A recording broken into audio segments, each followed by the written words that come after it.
true. I should have noticed.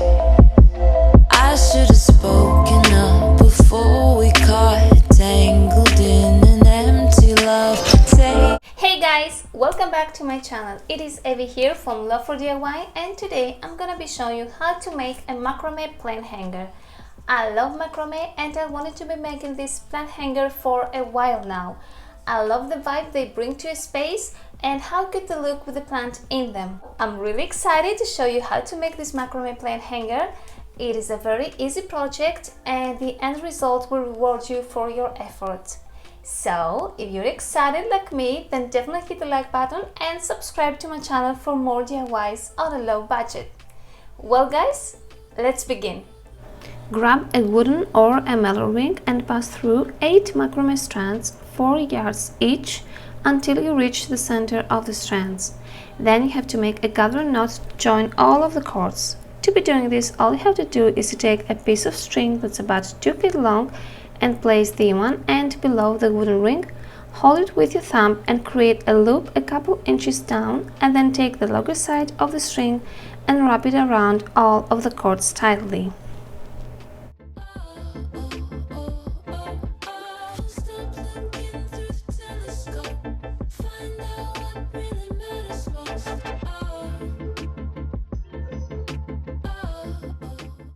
When you're done with the wrapping, pass the string you were working with through the loop and then take the other end and pull it up so that it drags the loop and hides it under the coil. To finish the gathering knot, all you have to do is to cut off the ends of the cord you were working with and you're done with this knot. Next, you're gonna need to separate out 4 sections of 4 strands each that are close to each other. Then you're gonna need to take one section and start making square knots. All you have to do is to take the left side cord and bring it up on top of the 2 middle ones and under the right cord, creating the number 4. Then pass the right cord behind the 2 middle cords and then through the loop, and then pull this tight to the top. Now you have created a half square knot, so let's go ahead and do the other half.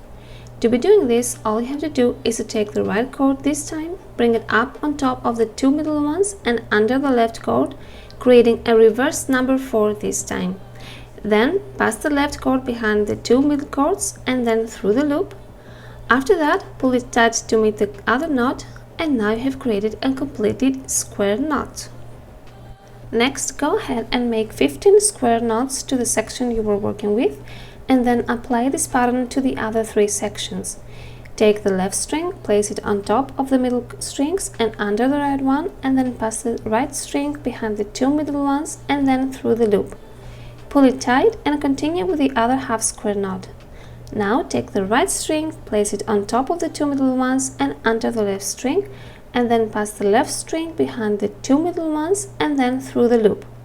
Pull it tight and continue adding knots until you reach the 15 square knots. Next, you're going to need to take 2 sections that are close to each other and separate 2 strings from each section that are next to each other, and you're going to make half square knots.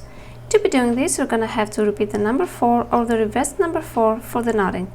I chose to take the left string, put it up on top of the middle ones and under the right string, creating the number 4, and then I pass the right string behind the 2 middle ones and then through the loop. Then I pull it up about 3 inches down from the flat square knots. And I repeated this pattern and I made 30 knots.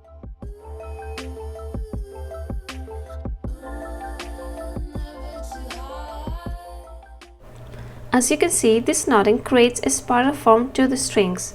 Then I took the next 4 strings that were next to each other and continued my twisting half square knots until I ended up with 4 spiral sections.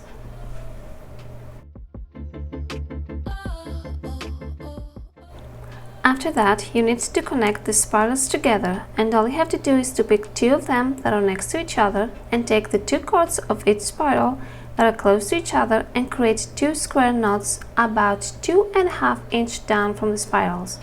You then have to repeat this knotting for all the remaining strings. You have to be aware, guys, to adjust the height of the square knots exactly at the same point you did with the first one.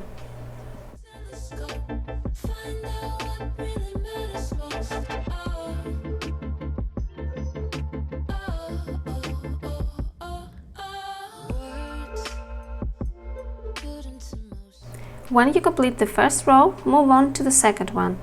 Pick 2 square knots that are next to each other and take 2 strands from each square knot that are close to each other and make another 2 square knots.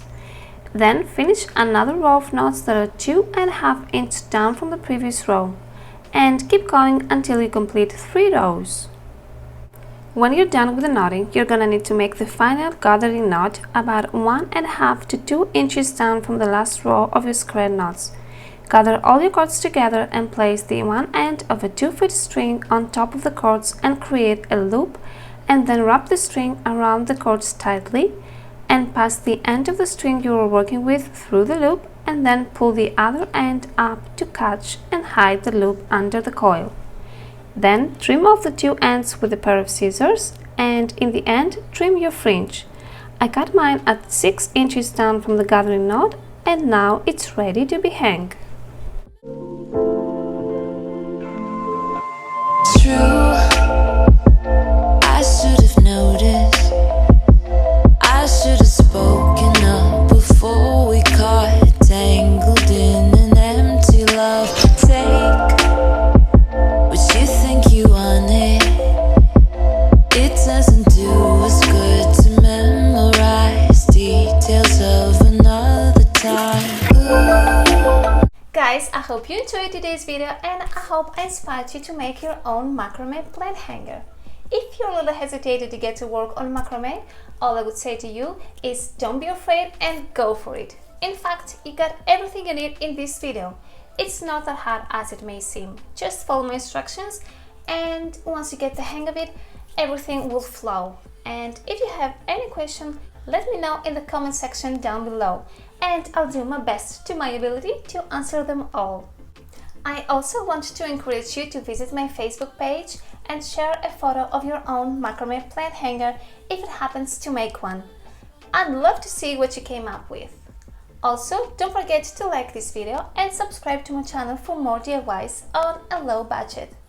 Well guys, thank you so much for watching. Until next time, take care and I'll see you soon.